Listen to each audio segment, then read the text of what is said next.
Supposons que nous ayons une discussion et que tu viennes à l'emporter sur moi. Est-ce que tu as nécessairement raison? Et est-ce que j'ai nécessairement tort?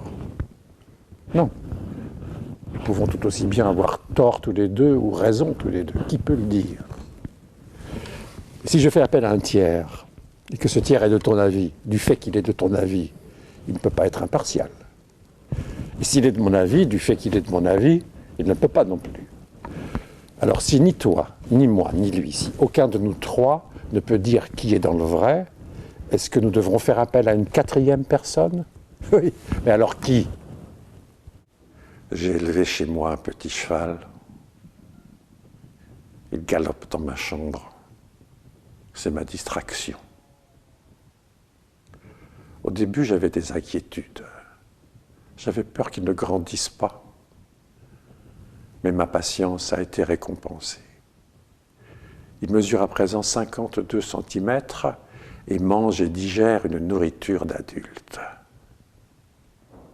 Non, la vraie difficulté vint du côté d'Hélène. Les femmes ne sont pas simples. Un rien de crottin les indispose, ça les déséquilibre, elles ne sont plus elles-mêmes. D'un si petit derrière, lui disais-je, mais bien peu de crottin peut sortir. Mais elle, enfin, tant pis. Il n'est plus question d'elle à présent. Non, ce qui m'inquiète, c'est tout d'un coup, certains jours, les changements étranges de mon petit cheval. En moins d'une heure, sa tête enfle, son dos s'incurve, se gondole, s'effiloche et claque au vent qui entre par la fenêtre. Je me demande s'il ne me trompe pas à se donner pour cheval. Je suis ministre dans le gouvernement actuel. Je suis ministre. J'ai une grosse voiture et je participe à toutes les décisions qui engagent l'avenir de notre pays. Vous paraissez surpris? Mais c'est ça qui me plaît justement, c'est de ne pas en avoir l'air, alors qu'en vérité, je suis ministre. Et vous savez, ce que j'aime par-dessus tout, c'est me balader dans les rues, de me mêler à la foule et de croiser le regard des gens qui ne savent pas que je suis ministre, que j'ai une grosse voiture avec un chauffeur basané et que je participe à toutes les décisions qui engagent l'avenir de notre pays. Alors là, je me marre, hein. Je me marre intérieurement et je me dis, mais attendez de savoir qui je suis. Qui je suis. La tête qu'ils font quand ils l'apprennent. Non mais, faisons l'expérience. Tenez, vous voyez le type là?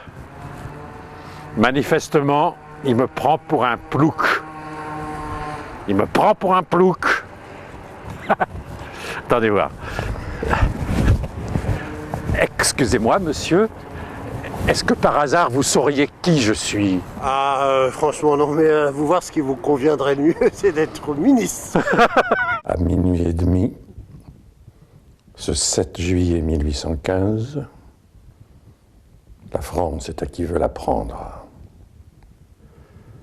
Et jamais gouvernement ne fut aussi provisoire. Je sais que vous le présidez, monsieur Fouché. Mais que présidez-vous en vérité?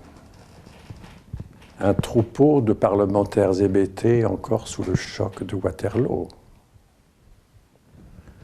Que surgisse du peuple demain un homme résolu, et ils se coucheront. Voilà le danger. Et puis je vais vous faire une confidence.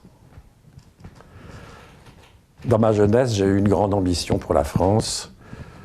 Je l'aurais voulu exemplaire, on y aurait parlé la plus belle langue du monde et créé librement des chefs-d'œuvre dans tous les arts. Il est regrettable que Napoléon n'ait pas eu cette idée de la France. Lui, il ne l'aimait que débordant de ses frontières, en crue, si j'ose dire. J'ai horreur de la démesure.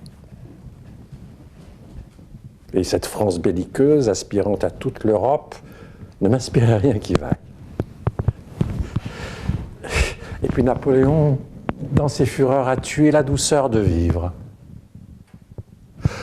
Voyez-vous, monsieur Fouché, si j'ai été infidèle à différents régimes, je suis resté fidèle à la France.